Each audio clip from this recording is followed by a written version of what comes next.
Have you ever been to a zoo and wish you could take one of the exotic animals home with you?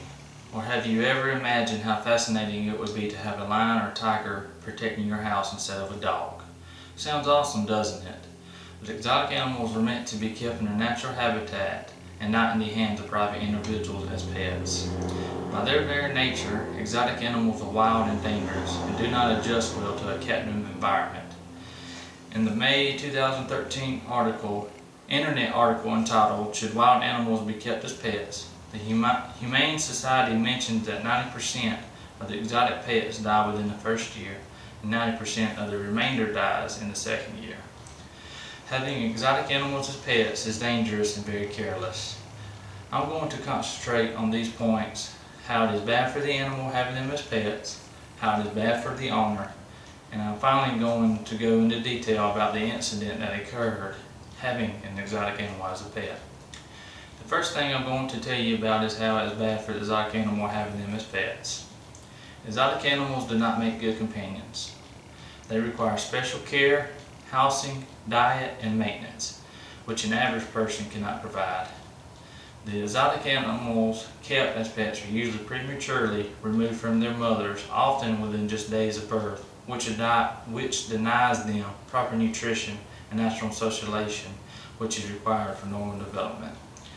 The little that we know of exotic animals shows us that we cannot meet the needs in captivity. Most animals can travel over a mile a day in the wild, so a stroll to the park is not going to meet their needs.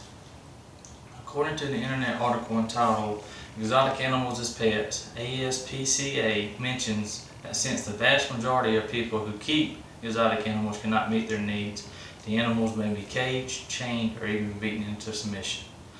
For the owner's safety, they will remove the claws or the teeth, which is very harmful to the animal.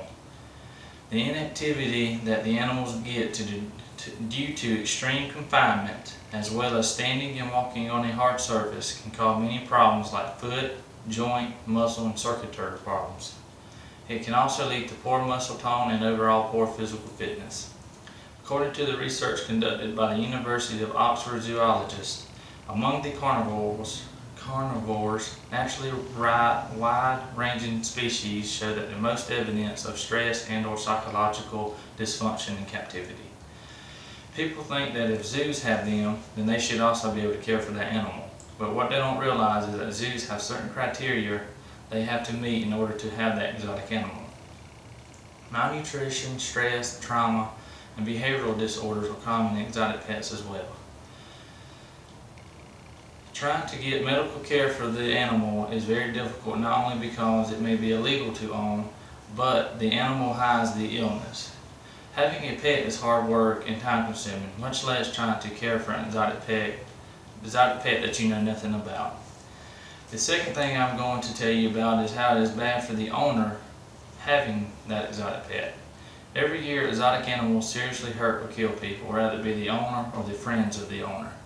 One main reason people sell and buy exotic animals is because there is money involved. The Wildcat Sanctuary noted in one of their newsletters that all across America, exotic animals are being sold as pets or exhibits in roadside zoos.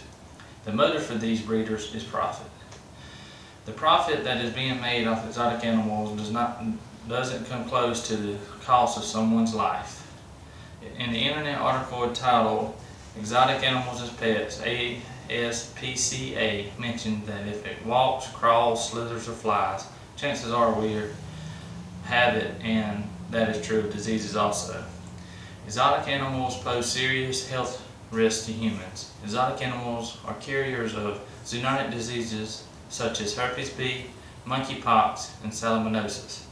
Research shows that at least 1 in 3 reptiles carries salmonella and shigella. Most of the exotic animals are infected with herpes B, which is a virus that is harmless to them but fatal in humans. The animals pass that virus through saliva or genital secretions.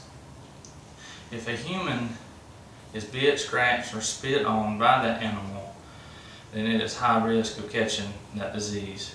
Around 90% of the reptiles are carriers of salmonella in their feces. This disease is caused by when an individual comes in contact with that animal and fails to wash their hands properly before eating. This disease does not make the animal sick, but in humans it causes diarrhea, headache, nausea, vomiting, abdomen cramps, and even leads to death. Not only do the exotic animals carry the disease, they also grow to be very large. No individual can control or care for something of that size. And so how would you call it a pet? Most people say that they just want an exotic animal for the wow factor, but don't take into account the dangers they are putting themselves, friends, and neighbors into, because the animal can seriously injure or kill someone in the blink of an eye.